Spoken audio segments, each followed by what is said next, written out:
सो आज की डेट में there is a new technology called PRP infusion in the uterus wall. PRP है क्या? PRP stands for platelet rich plasma.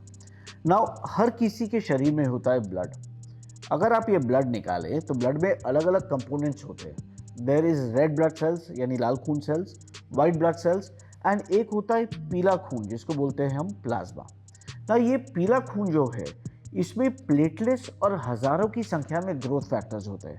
Growth factors like VEGF में scientific technicality में नहीं घुसूंगा, but ये होते हैं ग्रोथ फैक्टर्स। ये ग्रोथ फैक्टर्स बॉडी के हीलिंग के लिए बेनिफिशियल होते हैं। ये ग्रोथ फैक्टर्स आप कहीं पे भी अगर इंजेक्ट करेंगे बॉडी में तो वहाँ पे ये नए ब्लड वेसल बनाने की क्षमता रखते हैं। इसको बोलते हैं नियो एंजियोजेनेसिस। और अगर न्यू ब्लड वेसल्स बनेंगे तो उस एरिया में ब्लड सप्लाई बढ़ेगा, हीलिंग बढ़ेगा, रिकवरी बढ़ेगी। ना ये बोला कि ये केवल इनफर्टिलिटी में यूज होता है, ये इनकरेक्ट है।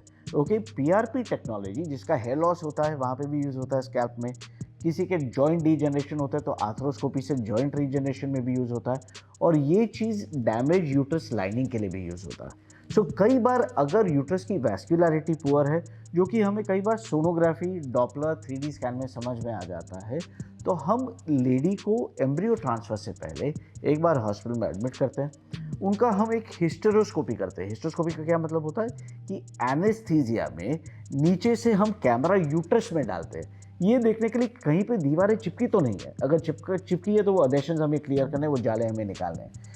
एक बार हमने ये कैविटी को नॉर्मल स्ट्रक्चर में रिस्टोर किया तो हम ये पीआरपी लेके माइक्रो नीडल से लाइनिंग के जस्ट नीचे इंजेक्ट कर देते हैं। और यहाँ पे eventually over a period of 1.5 to 2 months new blood vessels बनते हैं। ये न्यू ब्लड वेसल्स झाड़ की तरह ग्रो करेंगे, ब्रांचेस सब जगह जाएंगे, कुछ ब्रांचेस बाहर जाएंगे, कुछ अंदर लाइनिंग की तरफ आएंगे।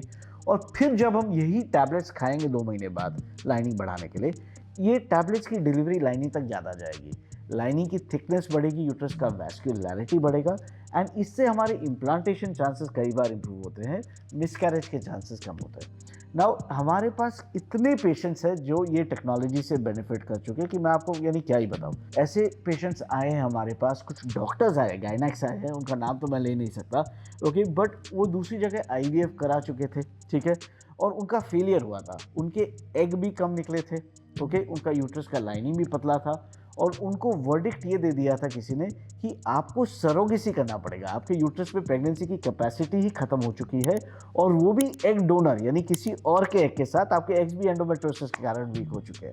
एंड ये पेशेंट में हमने हिस्ट्रोस्कोपी पीआरपी किया, थोड़ा सा पीआरपी हमने ओवरी में भी डाला, इसको बोलते हैं ओवेरियन रिजुविनेशन।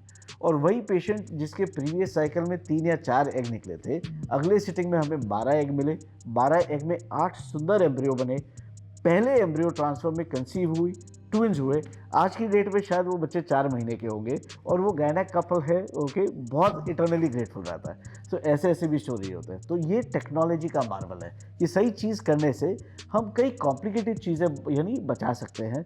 और टेक्नोलॉजी भी आजकल ये एवेन्यूज़ भी खुल चुके हैं जिससे हम यूट्रस और ओवरी दोनों को पीआरपी से रिजुविनेट कर सकते हैं। सो ये मेरा एक्सपीरियंस रहा है।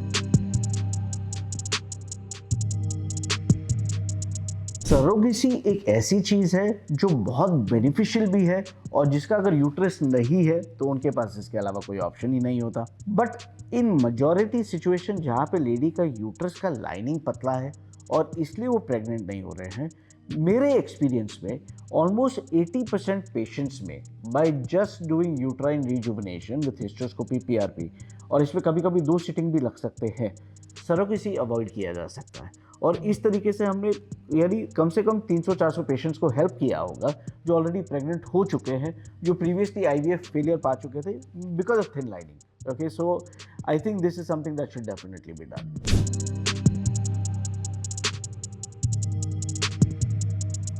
इसमें अगर आप टाइमलाइन की बात करें तो ideal time interval should be about 45 days। That is how long we wait for the benefit to come inside. And PRP का आई थिंक सबसे बिगेस्ट बेनिफिट ये है कि ये हमारे खुद के ब्लड से बनाया जाता है। ओके, सो ये अपने खुद का बॉडी का कंपोनेंट खुद के बॉडी में इंजेक्ट किया जा रहा है। सो इसमें कोई cross reaction, allergies, immune rejection, immune cross reaction नहीं है। This is not like putting any biological material of somebody else into your body. ये अपना खुद का बायोलॉजिकल ग्रोथ फैक्टर एक्सट्रैक्ट करके खुद के बॉडी में डाल रहे हैं और इसका बेनिफिट हम खुद ले रहे हैं। सो ये ओके, कंपैरेटिवली ऑलमोस्ट 100% सेफ है। Thank you.